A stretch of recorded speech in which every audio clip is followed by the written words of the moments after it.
ओम शांति। और यहाँ पर नवरात्रे की सीरीज में पांचवी माता है स्कंदा देवी माता।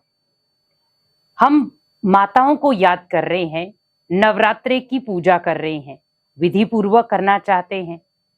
तो आज हम करेंगे स्कंद माता की पूजा। अलग अलग विधियों से लोग पूजा कर रहे हैं, लेकिन हमें पहले ये जानना है कि पूजा करने से हमें मिलता क्या है। हम जब इस माता की पूजा करते तो इससे क्या प्राप्ति होती। तो इसमें बताया गया है कि स्कंद माता की पूजा करने से हमारे जीवन में सुख शांति आती है, और कहा जाता है कि ये मोक्ष प्रदान करती है। मोक्ष किस चीजों से? विकारों से मोक्ष, बुरी चीजों से मोक्ष देती है। आज जीवन में हमें सुख शांति चाहिए, जीवन में हमें उन्नति चाहिए, जीवन में हमें सुख भी चाहिए। लेकिन अगर देखा जाए, देवियों की अगर हम विधि पूर्वक पूजा करें तो हमारे जीवन में सुख शांति आ सकती है। लेकिन ओनली पूजा करने से कुछ नहीं होगा, हमें उन जैसे गुण भी धारण करने हैं।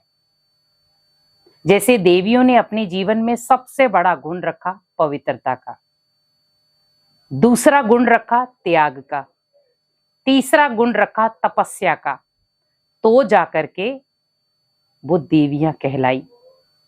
आज आपने बहुत सारी देवियों को पहाड़ों के ऊपर भी देखा होगा।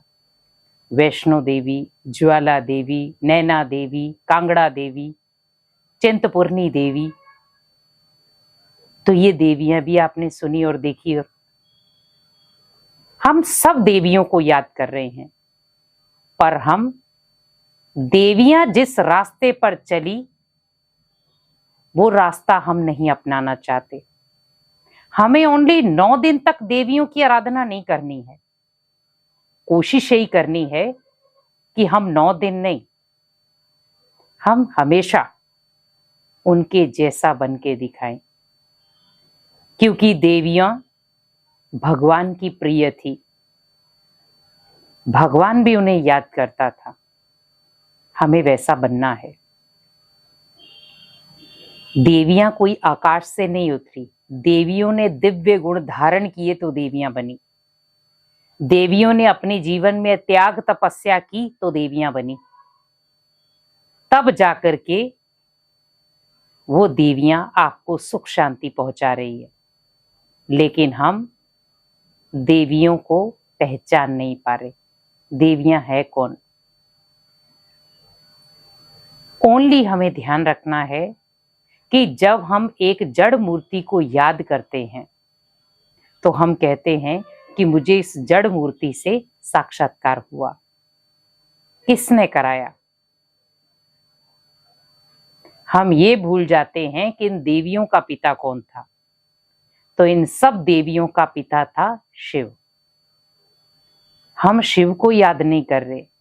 इन 9 दिनों में हम ओनली देवियों को याद करेंगे, पर देवियों के पिता को याद नहीं करेंगे।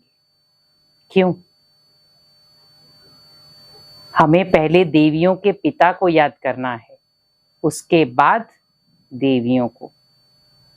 उस पिता को याद करो जिन देवियों को उसने रचा है हमारे जीवन में सुख शांति प्रदान करने के लिए। इसीलिए हम जब स्कंद माता जी की पूजा करते हैं तो हमारे जीवन में क्या आती है? सुख शांति। तो आप जब इसका व्रत रखें, 5वें दिन का व्रत रखें, तो साथ में आप संकल्प भी लें कि मुझे अपने घर में सुख शांति लानी है। जैसे देवियों ने हमारे जीवन में लाई, मुझे अनेक आत्माओं के जीवन में सुख शांति लानी है। बुराइयों को खुद भी नष्ट करना है और अनेक आत्माओं के जीवन से भी बुराइयों को नष्ट कराना है। तब जाकर के जो देवियां हमें सिखा रही हैं, जो देवियां हमें बता रही हैं, हम उसके सच्चे मार्ग पर चल पाएंगे।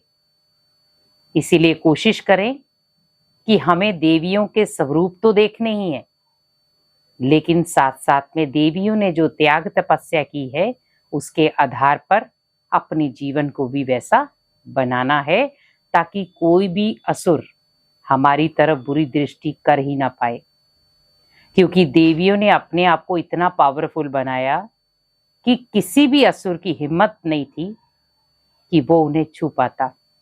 इसीलिए अपने जीवन को भी ऐसा बनाएं और अपने घर में सुख शांति लाएं। ओम शांति।